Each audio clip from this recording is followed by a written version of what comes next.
Esme, what on earth?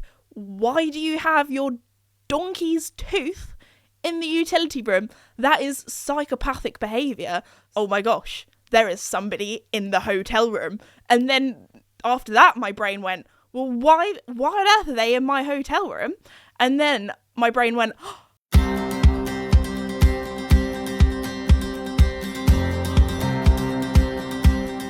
hello everybody and welcome back to my podcast, Esme's Country Life. And oh my goodness, I have missed the podcast. I mean, I haven't been gone really. I haven't been gone very long. Last week's episode, as you guys know, wasn't really a proper episode. If you go and look at that, you'll know why. But anyway, and then before that, the podcast episode before that was pre-recorded long before because I knew I had the London International Horse Show coming up where I was basically going to be in London for the whole week. So bam, I feel like I'm back. I feel like I'm catching up with a friend that I haven't seen in so long and I just have so much to update you on. I'm feeling like myself again. I think that's one of the reasons how I knew I'm feeling like myself again, because I was going through life and things would happen. I was like, oh my gosh, that would be a brilliant podcast episode story. So I have a lot to update you on. But anyway, before we begin, I just want to say a huge thank you to the sponsor of the podcast, Red Post. Red Post is an equestrian and country store based in the UK, but they also ship all over the world. And I know that this episode goes out just after Christmas. And if you have a family like mine that aren't horsey at all, like my friends and family would know just not to buy me really like any horsey things, because they don't know, what the difference between a saddle pad and a head collar is. But if you have some Christmas money left over and there is something that you've been eyeing up, now's your time. Go to redpostequestrian.co.uk. Anyway, let's begin on today's episode. Actually, before we begin, I feel like I need to say another thank you because the podcast, it's been popping off while I've been gone, but it's been doing really well. And also, if you didn't know, we now have comments on the podcast on Spotify, and we have video over there as well. So if you want to see, I was gonna say my beautiful face. I think I'm recovering a little bit from a cold, or maybe I'm just recovering from a busy week. So I'm not feeling as fresh as normal. But I do have a very cute top on at the moment that has little horseshoes and bits. Does it have bits? No. It has little horseshoes and it has stirrups on. So if you want to see my jazzy top, which is a little bit out there, go and check it out. I found it, actually. It was a real sneaky find. I'm one of those people, when I go shopping, I will go through every single rail and look at every single thing, because that is when the things tucked up at the back, they're when you find the hidden treasures. And I know this top is not going to be everyone's cup of tea, but I love it. It's very horsey. It's very out there. So I've got a cardigan on as well, just to, tone it down a little bit. But anyway, on to today's podcast episode. This is Esme's Country Life. I do go on a little tangent every now and again. So where should I begin? Oh yeah, I hope you all had a lovely Christmas, because this goes out just after Christmas to everyone who celebrates, and also happy holidays. What have I been up to? Well, I'll get on to Christmas later on. We'll do this in chronological order, because if not, I'm going to lose track of all my interesting stories that I have for you. So starting off, London International Horse Show. So I'm not going to lie, I was a little bit nervous for this. I'm not normally nervous when I go and work at horse shows, but I was nervous because I just didn't know how to act, how to react. I was in a state of grieving, but it's okay. She's here. She's doing well. In the words of Taylor Swift, I can do it with a broken heart, and that's just what you gotta do. So anyway, moving on. So I was actually very proud of myself. I managed to hold it together, maybe because I had pretty much in the last week and a half used up all of my tears. There were no more left. So there were a lot of you that came and gave me a big hug. I would say, I'd say my main audience is teenage girls and their mums who are in their 40s or 50s, or even 30s, I don't know. I'd say mother-daughters, are my main audience. So the amount of mums that came and gave me a hug was so lovely. There are a lot of people that came and cried and gave me a hug, and I felt really bad because I was like, if I start crying, I will not be able to stop crying. So I probably look like a total psychopath. Just like, oh, thank you. Like, I don't know how to act. But anyway, I feel like I did an all right job. So anyway, all of you guys were so lovely and so sweet, and a lot of you made me little fan arts of Mickey as well, which I will treasure forever. But anyway, moving on. This is not a sad episode, this is a funny one, and I have some funny stories for you. So first off, one of the I don't think my dad heard about this, because when I go to horse shows, my dad works with me. He's my like cameraman, that kind of thing. So we went on the Wednesday. That's the first day. That was my unofficial day. I don't know if I should say this because it's like my sneaky undercover day. It is, although if you do see me, you're more than welcome to come and get a photo and say hi and that kind of thing. But we normally go first day, 8 a.m. We are there ready for the barricades to come up into the shopping area at this horse show, because we quickly run round, go and say hi to all of our sponsors, film some bits and bobs, get some photos before the shopping area becomes absolutely packed, especially when it's, what sort of time is that? Maybe 5 o'clock, where it's all the afternoon performance people are there and all of the evening performance people are there. It is busy. It is going on. It is popping off. Anyway, so we tried to get all of the content filmed before it gets too busy. So anyway, did that. Was lovely to catch up with lots of people, all of our friends. And then after that, I had no, this wasn't the Wednesday actually. I was there, my official days were the Friday and the Saturday. And on one of my days, I was doing a private meet and greet for somebody from Make-A-Wish in the VIP area. And after we finished doing our little thing, I had to hop off over to a meet and greet with all of you guys straight after that in the live zone. And as I was, finishing, saying goodbye to them, and they were really lovely. It was so nice to just sit down, have a good chat in the VIP area, so it was very fancy as well. And then this lady came up to us. This was in the busy period in between the afternoon and the evening performance, I think. Lady came up to us and she said, "Oh, are you leaving?" And she had like a teenage girl with her, and I just went, oh yes I am, but I'm very happy to get a photo if you like, because I thought she was meeting her granddaughter. And she just went, she looked very confused because she had no idea who I was, and I was humbled because she then went, "Oh no, I just wanted your chair." And I was like, "That's fine, go for it, love. I'm off now, see you later." I was like, oh my gosh, that's so, because normally going day to day, going to the supermarket, kicking about in my local town, I'm just Esme. I'm undercover, but at a horse show, I live my Miley Cyrus life, or my Hannah Montana life, whichever way around it is. Yeah, Hannah Montana is the in the show, the one that was the pop star. Anyway, moving on, little Disney section for you there. So normally at horse shows, it's a bizarre thing. I get walked around with security and everything, and yeah, it's very strange. I'm just a girl. Anyway, moving on. So that was number one. Got absolutely humbled. Then, because I didn't want to be like, "Oh no, I'm going out. See you later. You don't get a picture." So that's just what I assumed. Anyway, moving on. Okay, my dad and I, we have found a secret restaurant.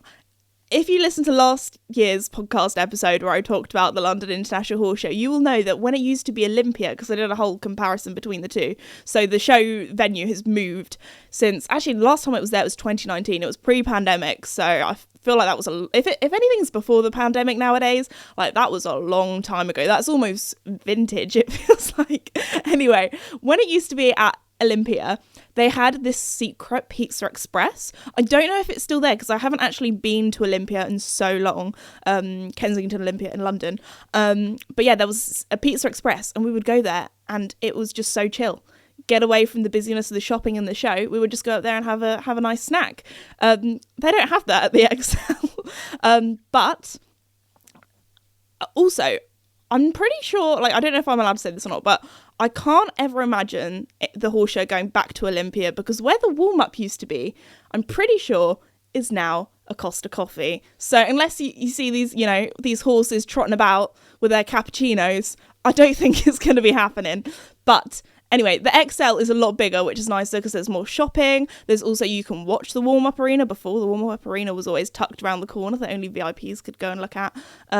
What else do they have? They have they have the London arena, which is where all the showing goes on. So the show is a lot bigger. So Dad and I were like, okay, after my meet and greet, the main thing I want is food and a drink, because I do get quite thirsty, like talking to lots of people. For, I think my longest one was about 2.5 hours. So 2.5 hours of constantly like chatting, being high energy. Like I always say I bounce off everyone's energy, and then as soon as I kind of finish, like it's like doing a marathon where you're just like bloop, you kind of, I don't know. I'm very tired afterwards anyway, so we're like, okay, let's find somewhere for me to eat where I can sit down, have a proper meal. So we found this secret restaurant that I'm not going to say, I'm going to keep it secret, gatekeep it. Actually, no, I tell you what, all of the other equestrian content creators that I chat to in the media centre, I was like, have you heard of this? Actually, I think it was one of the staff members from Lemire. They were like, who are one of my sponsors, they were like, girl, you need to go to this restaurant, it's so good. So then I was basically all the other equestrian content creators, I was like, girl, have you heard of this restaurant? Like, I should have taken commission, because the amount of people that I probably sent their way, but it was brilliant because it's tucked around the corner. It's not part of the XL, it's a short walk away. It's dark. Sorry, this sounds really creepy. Like, Esme, why are you sending these people to a dark restaurant? But, you know, I felt undercover. Go in the corner. Oh no, this is the most embarrassing. This is the most embarrassing part. Halfway through my meal, my dad turns to us and he's like, oh, do you like where we're sitting? I was like, oh yeah, it's nice that they were like, we're tucked away in the corner. And he was like, do you know why we're here? Because we went back again for the second time. We went there on the Wednesday, and then we also went there on the Friday night as well. So we were like, they're regulars. And then he just turned around and said to me, do you know why? Because when I booked the restaurant, I put, I am dining with a celebrity tonight. Can you put us in a corner so she can't be seen? And I was like, what on earth have you done, Dad? This is so embarrassing. The poor waitress, like, must have been looking at me being like, who is this girl? What is going on? She must have thought my dad was being sarcastic, because honestly, like, it was so embarrassing. And I was like, oh no, this is awful. Like, I'm just like any other person. I don't need any special treatment.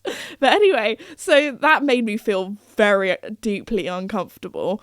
And then, we'd just finished our meal. We had just ordered our dessert. Normally, I don't have room for dessert, but they did like little mini desserts. And I was like, okay, we're going to have to go for dessert. So anyway, we were chatting away, that kind of thing.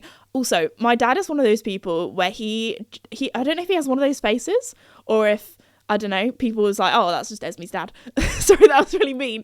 But like, I don't know. My dad just gets told all of the gossip. Like, he just ends up chatting to people, and people just tell him the gossip. So me and my dad were like eating our meal, and he was like telling me everything that he heard from the show that I am not allowed to repeat, because I'm not a gossip. I'm, you know, I want to carry on being told this information. So sorry, guys.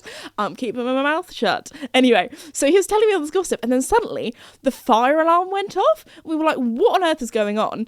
And it was that weird kind of thing where everyone, I feel like with fire alarms now, most people in the past probably would have been like, fire alarm's going off, quick, leg it. But because I think everybody has experienced a false alarm. There we go. So everyone was just sitting there for a good maybe 30-40 seconds, kind of looking at each other in the restaurant like, do we leave? Do we stay? And I think, yeah, after about a minute, everyone was like, oh, okay, we're going out now. We're piling out. You know, this restaurant, it was quite small. Everyone could get to the door in time. We couldn't see any flames. But anyway, so we all left. And out of all the things that my dad could have taken with him, he decided to take his drink with him. He was like, well, I don't want my beer going down in the flames. I've paid my money for this. So anyway, we all trundle on out while the fire alarm's going off, and we're all just like, what is going on? So anyway, luckily it wasn't that long that we were standing outside, and then we went back in and enjoyed our very nice dessert. But there we go. I have another story after this. It was actually mildly traumatizing. So I don't know. This could have been for many different reasons. I mean, it was a stressful week the week before. My brain has been working 5 times, which my brain already works, 4 times the speed of the average person, it feels like. I have a busy brain. Maybe I should do some yoga or some meditation or something like that. But anyway, so I had that. Then I had some food that was a little bit spicy. I don't know if maybe there was something in the spices or something that I ate that maybe caused me to have weird dreams. But anyway, I had the scariest nightmare I have ever had in my entire life. Now, I don't want to scare anybody. This is not the Halloween episode, don't you worry. Actually, I did have comfort in knowing what this type of nightmare was, because I'd heard of it before and I've heard of people talk about it before. But if I hadn't have heard what this nightmare was, I think I would have had a heart attack or something, because it was scary. But anyway, take this with the pinch. I don't want anyone to have nightmares after saying this, but also it gave me comfort knowing what this type of nightmare is. So some of you might have heard of something called sleep paralysis. Now, this often, I'm pretty sure, happens when your brain is kind of like half awake, half asleep. So you have your eyes open, but you're still kind of dreaming. And I'm pretty sure it often happens when you get kind of disturbed, or you're sleeping somewhere where you don't normally sleep. So I was sleeping at a hotel this night. It was after my meet and greet. Had another meet and greet the next day on the Saturday, early in the morning. So we could have potentially driven home, but we thought, I'm going to be tired afterwards. Let's just get a hotel, and then I can have a bit of a lie-in and a recovery ready for the next day of busyness. So anyway, so we stayed in this hotel, and there was some noise going on outside where I think some people got home late from like the evening performance. This happened at midnight as well, so it was late, but it wasn't like 3 a.m. This is when, the scary ghouls come out kind of thing. Or isn't that what people say? Like 3 a.m. is like the cursed time. This was like midnight, so it wasn't that bad. Or it wasn't that late. Although it was late for me, because you guys know, I am somebody who loves a 9 p.m. bedtime. I love to get into bed early. I'm an early bird. Anyway, so I was sleeping, and then this is honestly the scariest thing that's ever happened to me. I woke up, and I opened my eyes, and I was in the hotel room. And then I was like, oh my goodness, there is somebody at the end of my bed. So apparently with sleep paralysis, you often can see like a human or like a dark figure, or like there's something like kind of like lifelike at the end of your bed. And I had this. And also it's called sleep paralysis because you cannot move. So my brain went, oh my gosh, there is somebody in the hotel room. And then after that, my brain went, well, why on earth are they in my hotel room? And then my brain went, oh, we're getting robbed. Oh no, I'm being robbed in the middle of the night. Like, honestly, I was like, I can't believe this. What in? And then my brain went, this is going to be a funny episode for the podcast. And I was in so much shock. And honestly, when people have, like cats' eyes reflect in like car lights, this person had reflective eyes, and it freaked me out. And then I thought, oh, don't worry, it's all good. I've just got sleep paralysis, and that's why I'm kind of still dreaming and seeing this person, because they then kind of disappeared into a puff of clouds. And then after that, my brain went, oh, no, that was not sleep paralysis, girl. That was a ghost. And then after that, I had to sleep with the light on because I was so freaked out. And I know that sounds really embarrassing, but honestly, it felt so real because I could see the whole hotel room. I could see everywhere. And there was just a person there chilling. Well, they weren't chilling. They were coming towards me. And I was like, why are they coming towards me? And then I thought, oh, they're going to go for my phone on my bedside table. They're going to try and get the sweet, This Esme secrets. I don't know. Maybe I'm just a bit paranoid. But there we go. That was my sleep paralysis demon that woke me up in the middle of the night. Anyway, I need like a dream capture or something. I haven't. If that was in my own bed, I think I would have freaked out more. But because I only stayed one night at that hotel room, I was like, see ya.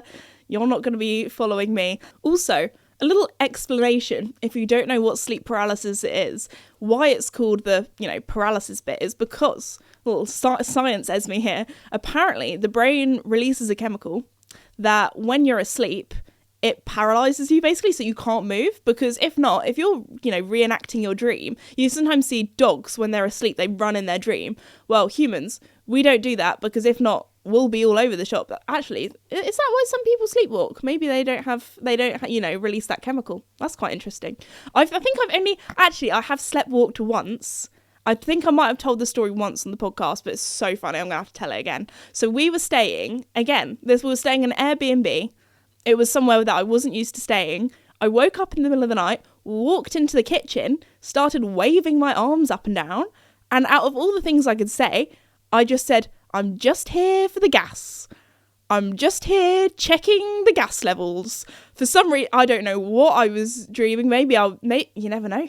Maybe their carbon monoxide detector wasn't working and my brain just went, you know what, got to test that out.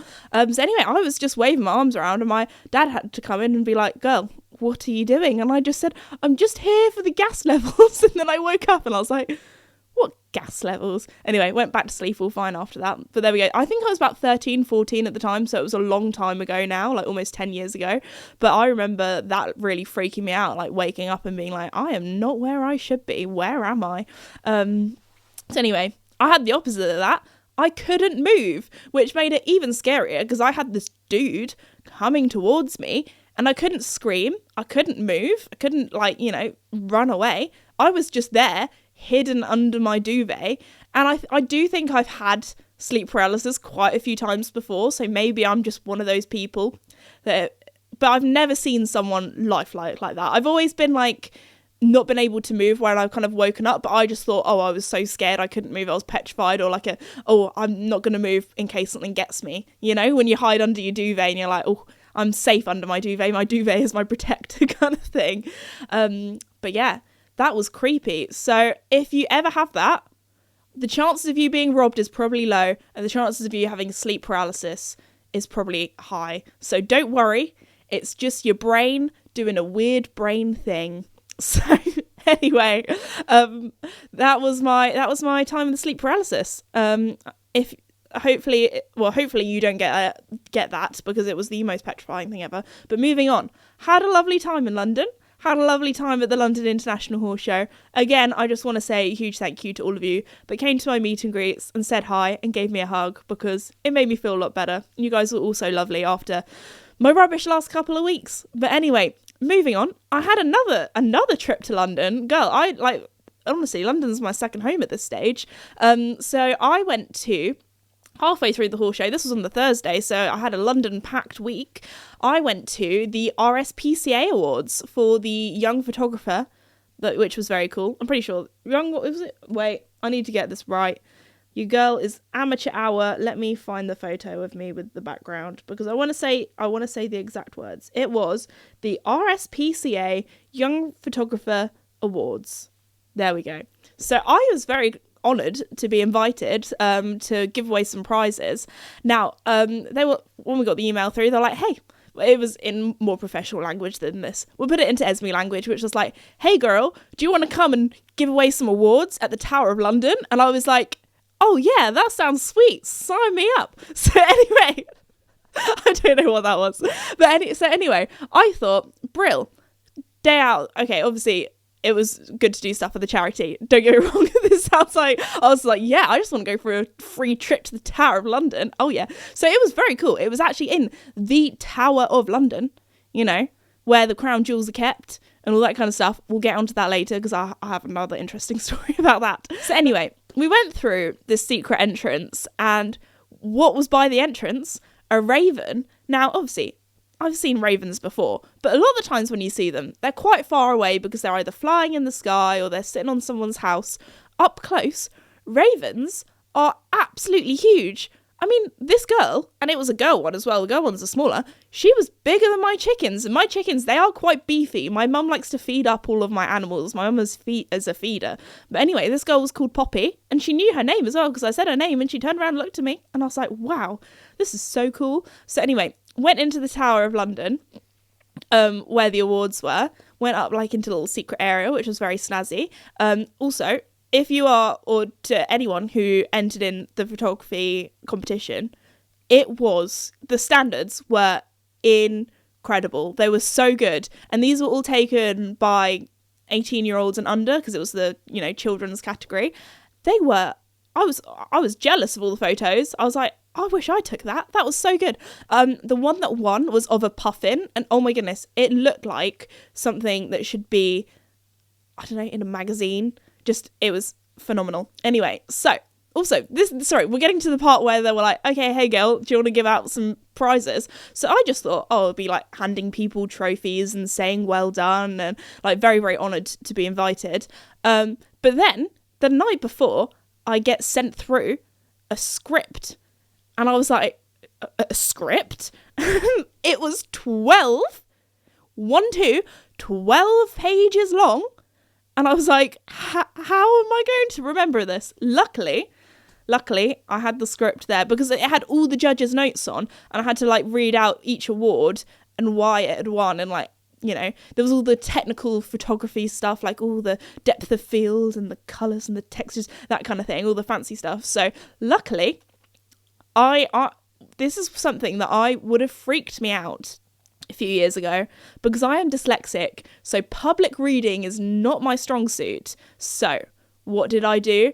I Esmeified it. So if I ever have to do any public speaking or anything like that, I'm lucky that I've now got enough experience under my belt with what I do as my job. I mean, I'm technically kind of public speaking now, but this is just coming off from my brain. Like, I've had my friends come up to me and be like, when you do your podcast, do you like script what you're going to say? And I'm like, girl, no.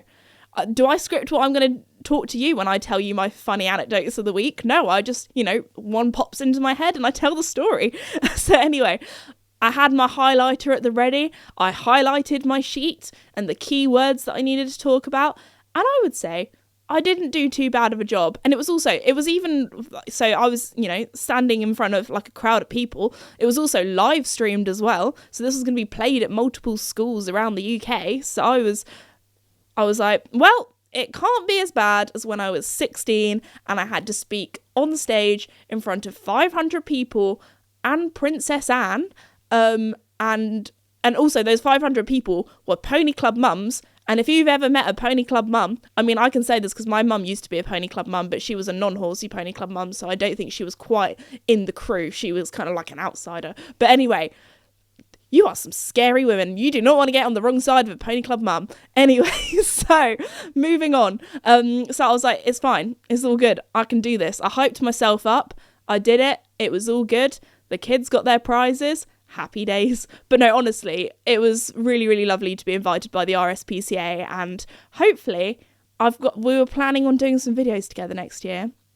I want to go, they've got some like wildlife reserves / centres, which I think would be really fun to film at. They were telling me this one where they have seals, and I was like, oh my gosh. And like when they release the seals back into the wild, that they kind of like bounce along the seashore, and then they kind of look at you, and it's like a thank you, and then they bounce into the...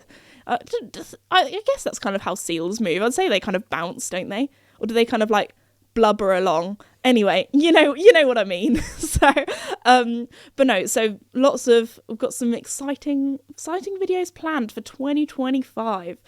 So no, it was really, really lovely to meet the team. I was very, very honoured to be invited by one of the biggest animal welfare charities in the whole of the UK. So the RSPCA, I guess, is like the UK version of the ASPCA in America, but we've got the R because it's approved by the royal family, which is quite cool. Anyway, moving on. So yeah, that was my time in London. Had a good old time. I think it was really good for me to have like a week away in London working, because as you guys know, I am somebody that I like to be busy. I like to be doing things. I cannot sit still. I'm surprised I can sit still for so long doing my podcast, to be honest.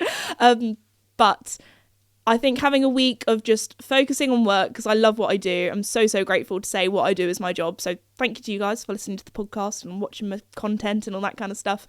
But yes, it just got me back into the real world, got me back out there, gave me a focus rather than being at home all sad and crying, which is not very good. So I think it was good to get me out, and I'm feeling a lot better now. I'm feeling like myself again, which I think is the main thing. And yeah, that was my time in London. Okay, wait a sec. I forgot to tell you the dad joke of the century that came from my dad. So after the RSPCA awards, we because we were in the Tower of London, we could have a little mooch about, a little walk around. So obviously went and looked at all the crown jewels, which one thing that makes me laugh so much. So I don't think I've been to the Tower of London and everything before, I think I said this before on the podcast, that we would always go during Kids Week when I was a kid because it was a lot cheaper to go and do things. So my parents were like, perfect, let's just go and do all the touristy things in London while the kids can. So we went and, you know, did the Tower of London, all that kind of stuff. So I'd been there before, but it's been about 10 years, if I'm honest, since I'd last been. Actually, no, longer than that, because I'm 23 now. So if you're under 12, I'm pretty sure. So over 10 years, over a decade. So yeah, it was quite cool going around and being like, oh, look at that bling, look at, you know, look at all the fancy crowns and that kind of thing. But the thing that makes me laugh is there is a conveyor belt in front of some of the like crowns, so people have to get onto this conveyor belt so nobody like hogs looking at the crowns too long, so they just kind of get taken past all of them like the small world in Disneyland. But anyway, maybe a little, I don't know, maybe not as exciting because, you know, some crowns. But to be fair, I am a history nerd. I grew up watching Horrible Histories on CBBC. That is the best show. If any of you guys can watch BBC iPlayer, watch Horrible Histories, because loved that show, and it's educational as well. Anyway, moving on. So at the Tower of London, they also have lots of different armour as well, and they had armour that I believe belonged to King Henry VIII, which is wild when you think about it. Like, that is old. Anyway, my dad walks in, and just to put things into perspective, back in ye olden days, people were a lot shorter for many different reasons. But anyway, so my dad turns around, looks at this armour of King Henry VIII, points at it, looks at me dead in the eyes and goes, "Short king." So, and I was just like, oh my gosh, no. Because if you know, my dad, he's as close to a teenage girl as a 50-year-old man can be, because he hangs out a lot with me. So, but no, like he knows all the lyrics to Taylor Swift, Sabrina Carpenter, like, you know, that kind of stuff. He's I was gonna say he used to joke when I was younger that he's down with the kids. He tries to be a cool dad, but he's not really. But no, I'll say he is, because if not, he'll cry. And moving on. So he knows all of the Gen Z terminology and lingo. Like, if he will learn something new, and then it will just be part of his vocab. So he loves to say it's giving, like, oh, that's giving, I don't know, I'm trying to think of that's giving Chapel Roan. And I'm like, how do you know this? What is going on? Anyway, his new favourite phrase at the moment, as I said before, is skibbity toilet. But he uses it as a word to describe Joey when he's rather excited. He's like, oh, watch out, he's looking a little bit skibbity toilet. Anyway, that was a whole podcast episode on that. We're moving on from that now.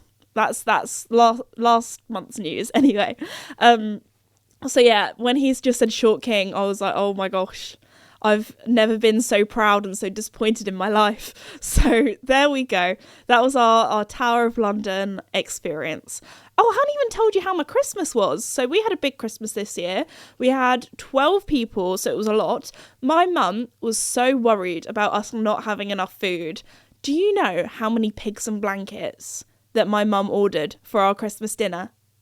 96 pigs in blankets. To be fair, they are very small. They were probably like the size of a thumb, maybe, so they were like little mini ones. But we were like, 96 sounds like a lot, but actually when they were all in one big bowl together, it didn't actually look that much. So anyway, we've now, you know, all of the pigs and blankets were gone by Boxing Day. So it goes to show that is one of my family's favourite foods when it comes to Christmas dinner. Do you know what I think is so underrated that I love at Christmas? I love a Christmas pudding, but it's not actually the pudding that's my favourite part. Brandy butter, brandy cream. Oh my goodness. So good. Love that. I don't know if it's a UK thing where we have our Christmas pudding, we set it on fire. But anyway, we always do that. That's always good fun. My grandma as well, one of them, she always makes homemade Christmas crackers. So I'm pretty sure I talked about this last year, because I don't know, I feel like not every country who celebrates Christmas has Christmas crackers. So anyway, they're like a toilet roll tube covered in wrapping paper. You break them apart, a little firework goes off, and you often have a hat in there, like a paper hat, like a party hat kind of thing. You have often like a really bad joke, like think of a dad joke, make it a granddad joke, and times it by 10. They're awful. Anyway, and then often there's, like, in the past, back in the day, when I was a kid, it would often be some sort of single-use plastic rubbish thing that would be entertaining for 5 seconds, and then it would go into landfill. So my grandma, I don't think nowadays they try and make them not as bad, so like it's often like a bottle opener or a fancy paper clip or something metal that at least can, be smelted into something else after it's been used.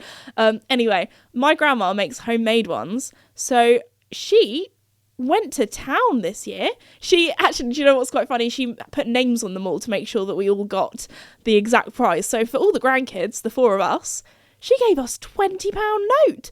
I was like, oh my goodness, I was not expecting that. And then she said for all the people that work, so all of my auntie, my uncle, my mum and dad, they got £10. And then she said for the wrinklies or all the greyheads or the old people, or the grandparents, sorry, that sounded really mean, but that's just in our family, that's what we call each other in like an endearing way. Well, that's what my grandma calls ourselves. She's like, oh yeah, me and the rest of the greyheads. Anyway, because they all have grey hair. But moving on. They only got £5, so £5 note. But anyway, so that was quite funny. My mum came up with a mystery game, and we were thinking, okay, so the game was, there's 12 of us, there was 6 presents, so not everybody got a present. And my mum was asking me, Christmas Eve, Esme, what is the weirdest thing that you think can go in these presents? Because she was like, we've done proper presents. They're not going to be good presents. They're going to be slightly weird things. I think in the end, I actually won 2 of the presents. I was quite proud of myself. I won the Christmas game. I won a tin of baked beans. And I won one of the good presents, which was a bath bomb. So there we go. My cousin, he won a shoe deodorant spray, and that was probably the most expensive prize out of all the things. And he was like, you know what, I'm gonna keep this one, this is grand. He was very happy about his smelly shoe spray. Anyway, what else was there?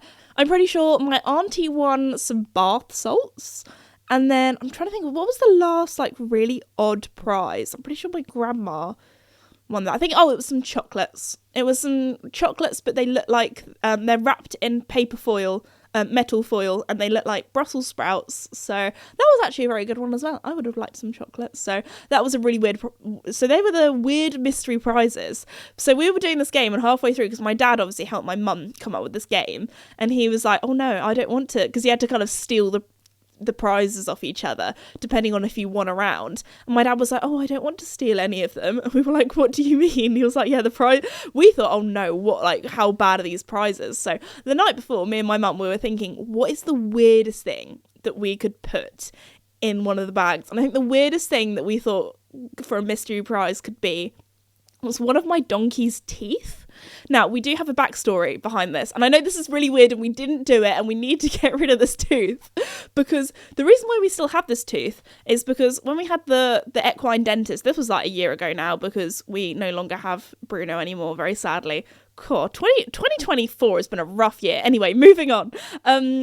So Bruno lost a tooth when the equine dentist came along.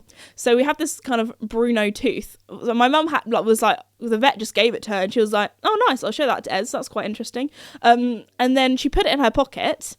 Anyway, one day she was emptying her coat pocket. What was in there? The tooth, because obviously my mum is the queen of doing the washing. That sounds really mean, but she is very good at checking pockets, often because me and my dad fill them with horse treats. So anyway, she's taken all the stuff out of pockets.